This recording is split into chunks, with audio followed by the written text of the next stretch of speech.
नमस्कार, मैं रेखा पांडे पुणे महाराष्ट्र से आप सभी का अभिनंदन और वंदन करती हूँ अपने YouTube चैनल कविता जंक्शन पे। आजकल एक फियर जो है सब तरफ विद्यमान है, व्याप्त है और हम सब लोग उसको फेस कर रहे हैं। फियर ऑफ मिसिंग आउट, ये शब्द जिससे सुनिए या ये शब्द जो है हर लोगों की प्रवृत्ति में आ गया है। फियर ऑफ मिसिंग आउट, इसका अर्थ क्या है और क्या ये आप में भी है? तो चलिए इसके बारे में बातें करते हैं। फियर ऑफ मिसिंग आउट जो है बहुत ही सिंपल शाब्दिक अर्थ है।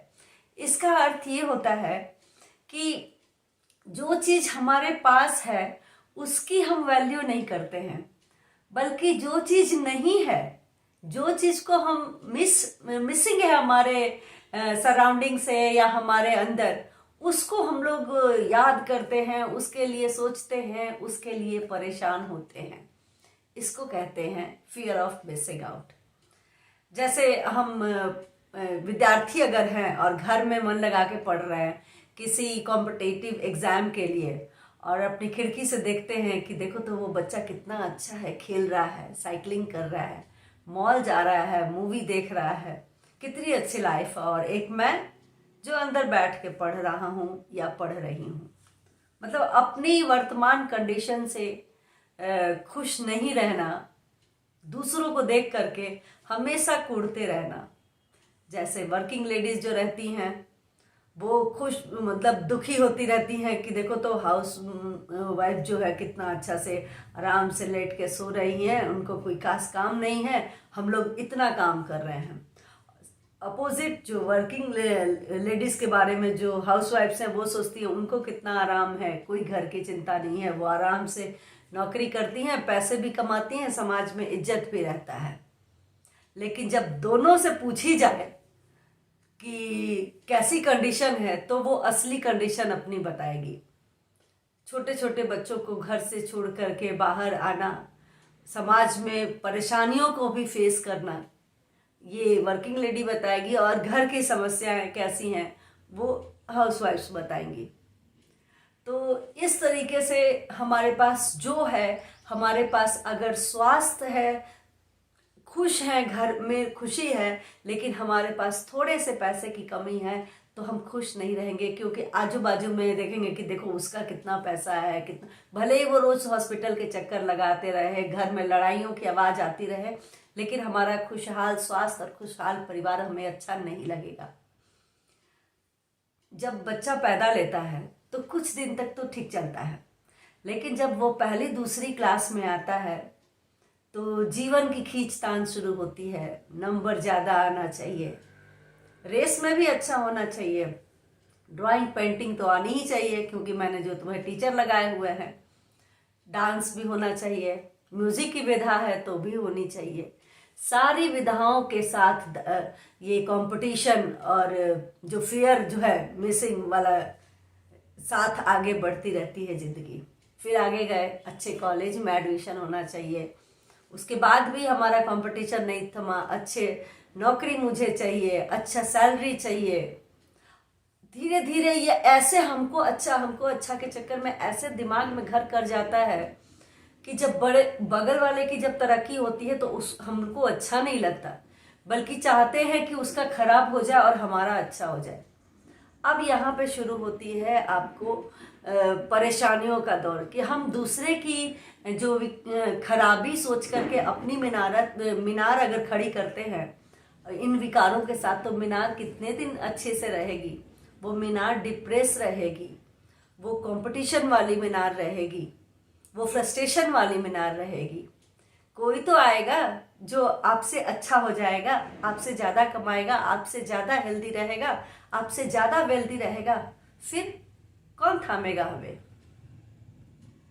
तो फिर आपके मीनार का ध्वस्त होने से कोई उसको बचा नहीं सकता।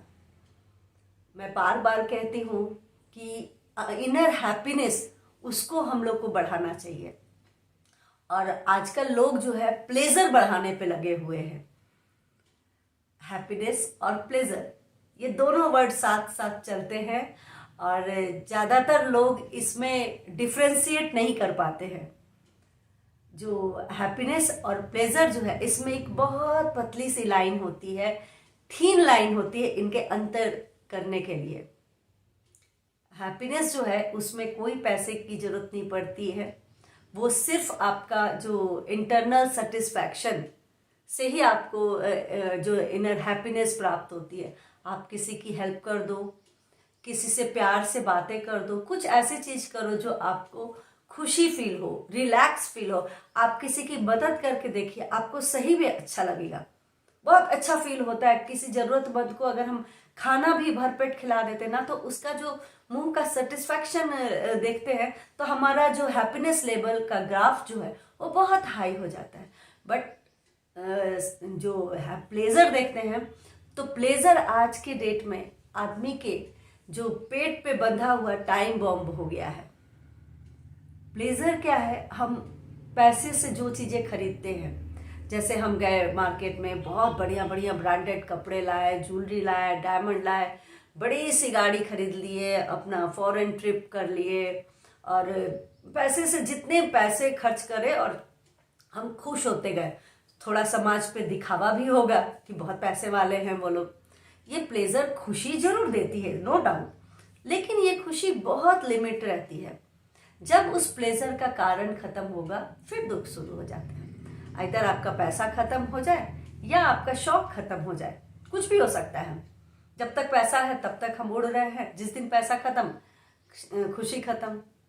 एक समय ऐसा भी आएगा कि हमें कोई गहने नहीं चाहिए, हमारे पास सफिशिएंट गाड़ी होगी, गाड़ी भी नहीं चाहिए, हमें बाहर का ट्रिप नहीं चाहिए, क्योंकि आपका शरीर इतना कमजोर हो चुका रहेगा कि आप अपने बेडरूम से ड्राइंग रूम से बाथरूम भी नहीं कर पाएंगे। उस समय आपका प्लेजर जो है, आपका बहुत मुश्किल हालात में आप गुजरेंगे, तब ये टाइम बम कभी भी फट सकता है। प्लेजर होना बहुत जरूरी है। अगर आपके पास रिसोर्सेज हैं तो प्लेजर उतना ही हो आपके जीवन में, जितना एक नमक खाने में, जितना नमक की मात्रा जो रोज जानी चाहिए उतना ही होनी चाहिए, उससे ज्यादा नहीं। खाना तो आपका हैप्पीनेस ही हो, तो आप एक सुखी और खूबसूरत लाइफ जी सकते हैं। तो अपने जीवन में जो हैप्पीनेस, प्लेजर, सबका स्थान एक ज़रूरत की जगह पे ही दीजिए। और जो हम लोग मिसिंग आउट वाला, जो हम लोग का फियर ऑफ मिसिंग आउट, उस पर बहुत ध्यान देने की जरूरत नहीं है। ये सब कुछ वर्ड्स बना दिए हैं बुद्धिजीवी लोगों ने, और उस पर चर्चाएं हो रही हैं, उसको हमने आइडियल मान लिया हुआ है। ये सब कुछ भी नहीं है। जो है जैसा है आपका अपना है। आप खुश रहे, संतुष्ट रहे। शुक्रिया।